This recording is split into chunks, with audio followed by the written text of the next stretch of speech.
ગુરુ માતા સુદીક્ષાજી સાત સંગાતજી પ્રેમથી બોલજો ધને નિરાકારજી। આજે આપણે ગુંબડા, પાંડુરોગ, એલર્જી, આંખની અને ચશ્માના નંબર કેમ ઉતારવા તે માટે આપણે જાણીએ।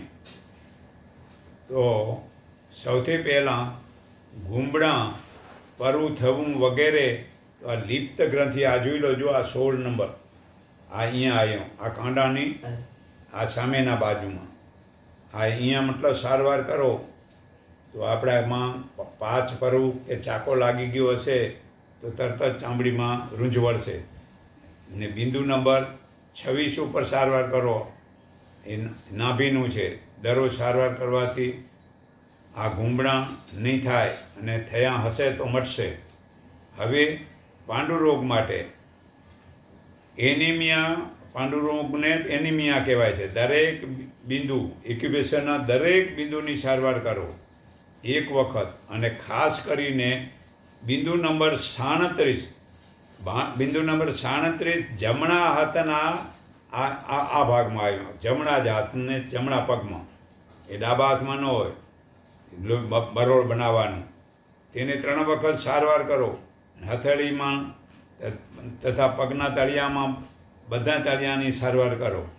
અને કેલ્કરિયા ફોસ, કેલ્કરિયા ફ્લોર ને કેલર ફેરમ ફોસ, કાળી મેયુર અને નેટ્રમ ફોસ 12 પાવરની દવા 15 ગ્રામ, આ બાયોકેમિક હોમિયોપેથિકની દવા 60 દિવસ લેવાથી પાંડુરોગ મટશે।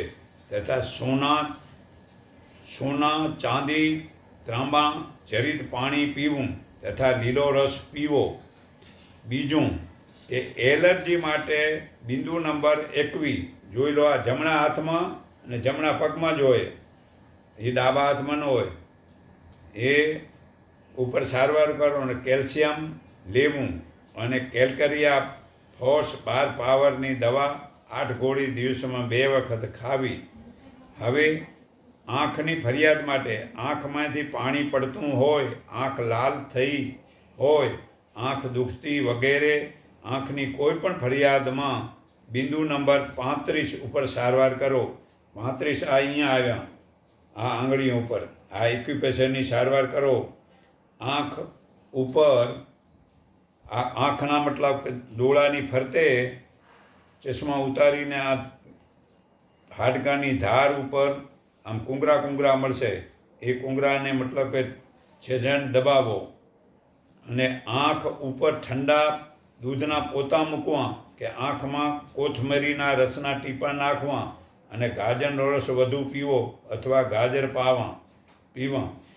તો 45 દિવસથી પછી આંખના નંબર આવે છે, 45 વર્ષની ઉંમર પછી આંખના નંબર આવે છે, ત્યારે બિંદુ 35ની દરરોજ સારવાર કરવાથી મોતિયો આવતો નથી અને શરૂઆતમાં મોતિયો મટી જાય છે।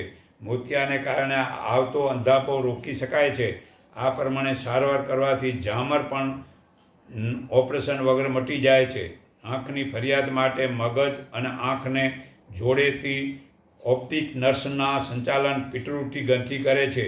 એટલે આંખને લાગતી કોઈ પણ ગંભીર ફરિયાદ માટે એક્યુપ્રેશરના બિંદુ આ 3 નંબર તપાસો। તે જો આળું લાગે, દુખાવા જેવું હોય તો આ બિંદુ 3 ઉપર દિવસમાં 3 વખત અને બિંદુ નંબર 35 આ આંગળીઓ ઉપર આવે છે, તેની સારવાર કરો। અને 4 ગ્લાસમાંથી 1 ગ્લાસ કરેલું સોને ચાંદી તાંબાનું પાણી પીવું અને દરરોજ 2 કપ લીલો રસ પીવો। તો ચશ્માના નંબર ઉતારવા માટે બંને હાથની હથેળીમાં બિંદુ નંબર 3 એક્યુપ્રેશરના અને 22, 23 ને 35ને દબાવો અને આંખને ફરતે હાડકાની આમ ધાર જે છે એના કુંગરા જુઓ, તપાસો આમ ચારો તરફ, એ આંખને ફરતા ચારે બાજુ બિંદુ ઉપર સારવાર કરો 3 વખત, 2 થી 3 મિનિટ દબાણ આપો। આ દબાણ આંખના ડોળા પર ના આવે તેનો ખ્યાલ રાખજો। ખાલી હાડકાની ધાર ઉપર જ આપવાનું છે ને દરરોજ ઓછામાં ઓછા 3 કપ લીલો રસ પીવો તેમાં ગાજર, ફણગાવેલા મગ ને સ્વાસ્થ્યપૂર્ણ આંબળા અને સૂંઠ નાખીને લેવાનું. અને પ્રાણમુદ્રા છેલ્લી 2 આંગળીઓ અને તેમના અંગૂઠાને ટેરવાને આમ અડાડો, ખાલી આમ અડાડો તો જીવન શક્તિ વધશે, થાક મટશે, આંખનું તેજ વધશે અને ચશ્માના નંબર ઉતરશે ને આનંદ વધશે. અને આમ દબાવવા નથી, બટ આમ છેલ્લી 2 આંગળીને અંગૂઠાને ખાલી આમ દબાવવાનું, સીધી રાખવાની, ઓછામાં ઓછા 45 મિનિટ. તો આ યોગ્ય રીતે બેસવું અને પૂરતા અજવાળામાં જ વાંચવું કે લખવું. આંખને નુકસાન ન થાય તેમ ટીવી દૂરથી જોવી. આંખને પટપટાવવાની છે. માતાએ ગર્ભધારણના 3 મહિના પહેલાંથી જ વનસ્પતિ ઘીનો કે હાઇડ્રોજન મિશ્રણ તેલ ન ખાવું. બાળક ધાવતું હોય ત્યારે વનસ્પતિ ઘી તેલનો ઉપયોગ ન કરવાનો. હાઇડ્રોજન મગજમાં વધારે થાય છે અને ગર્ભમાં શિશુને આંખને નુકસાન થાય છે. ગુલાબ જળ, 7મું કે ગુલાબ જળ કે ઠંડુ થયેલું પોતાનું મૂત્ર કાચની પ્યાલીમાં ભરીને આંખો બોળીને 2 થી 3 મિનિટ પટપટાવવી.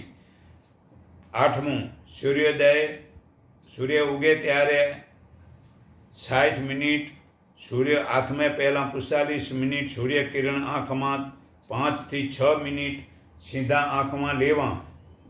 3 થી 5 મહિના આંખમાં ખૂબ લાભ થાય છે. દ્રષ્ટિ સુધરશે અને આંખ નોર્મલ બનશે. 9મું, આંખને સુધારવા ચમચી સ્વાસ્થ્ય ચૂર્ણ રોજ 1 કપ લીલા રસ સાથે પીવો. 10મું, આંખના ટીપાં જરૂર નથી. આંખને કપમાં પાણી ટીપું ઠંડુ ભરી તેમાં આંખ બોળીને 2 થી 3 મિનિટ આંખ પટપટાવી ઠંડુ પાણી આંખ પર છાંટવું. 11મું, ગુલાબ જળમાં સફેદ ફટકડી નાખી તે આંખમાં ટીપાં નાખો. 11મું, આંખમાં ફરી મરીના ચૂર્ણનું પાણી સાફ નાખો. થોડીક બળશે પણ આંખનું તેજ વધશે. 12મું, રાત્રે સૂતી વખતે આંખમાં ગાયનું ઘી આંજવું. સવારે આંખમાં થૂક આંજવી. દરરોજ 1 કપ લીલો રસ અથવા ગાજરનો રસ પીવો. ફણગાવેલા કઠોળ લેવા. 14મું, આંખમાં લીંબુના ટીપાં દિવસમાં 2 વખત નાખો. આંખ સુધરશે અનુક્રમે. 15મું, ત્રિફળા ચૂર્ણ 100 ગ્રામ, વરિયાળી 100 ગ્રામ ચૂર્ણ મેળવી સવાર સાંજ 1 કપ ચમચી પાણી અથવા ઘી સાથે લેવાથી આંખની દ્રષ્ટિ સુધરે છે. 16મું, આંખમાં કચરો, ચૂનો કે આંકડાનું દૂધ પડે તો આંખમાં દિલ આંજવાથી મટે છે. 17મું, આંખમાં ચૂનો કે એસિડ પડે તો આંખની અંદર બહાર ઘી ઘસવાથી મટે છે. 18મું, આંખમાં ઝામરમાં હળદરના ગાંઠિયો તુવેરની દાળ સાથે બાફી તે હળદરને છાંયડે સૂકી દિવસમાં 2 વખત સૂર્ય આથમે પહેલાં પાણી સાથે ઘસીને આંખમાં આંજવાથી આંખમાં ઝામર, ધોળા રંગનું થાલું અને રતાશ મટે છે. 19મું, આંખની બળતરા આંખની અંદર અને બહાર માખણ લગાવવાથી મટે છે. 20મું, ધાણા, વરિયાળી અને સાકર સરખે ભાગે લઈ તેનું ચૂર્ણ રોજ જમ્યા પછી પાણીમાં લેવાથી આંખની બળતરા, આંખમાંથી પાણી પડતું, લાલ આંખ રહેવી કે આંખે અંધારા આવવા જેવા દર્દો મટે છે. 21મું, હિંગ અને મધમાં ભેળવીને રૂની દિવેટ બનાવી તેને સળગાવી કાજળ પાડી એ કાજળ આંખમાં આંજવાથી આંખ વહેતી બંધ થઈ આંખનું તેજ વધે છે. પછી 22મું, આંજણીમાં મરીને પાણીમાં ઘસીને લેપ કરવાથી આંજણી પાકીને ફૂટે છે. 23મું, સાકર, ઘી સાથે જીરાનું ચૂર્ણ ચાટવાથી રતાળું પણ મટે છે. 24મું, રતાળાપણું કાંદાના રસમાં થોડું મીઠું મેળવી તેના ટીપાં આંખમાં નાખવાથી મટે છે. તો નિરાકાર પ્રભુને જે ઓળખે છે તેવા બ્રહ્મજ્ઞાની એક જ પળમાં નિરાકાર પ્રભુના દર્શન કરાવે છે. જ્ઞાન હાલના સમયે ગુરુ માતા સુધીસાજી આપે છે. તે નિરાકાર પ્રભુનું જ્ઞાન સંત પ્રકાશ નિરાકાર મંડળ ઇન્ડિકેપ 3 રસ્તા માયા સિનેમા રોડ કુબેરનગર અમદાવાદમાં રવિવારનું મળે છે. ભવનમાં નિરાકાર પ્રભુનું જ્ઞાન તે હું સર્વના હૃદયમાં રહેલા પરમાત્માને હું મારા હૃદય ભાવથી નમન કરું છું. એકને ઓળખો, એકને માનો, એક સંઠીન બનો, સૌનું મંગળ થાવ, સૌ સુખી થાવ, એટલું કહી મારી વાણી વિરામું છું.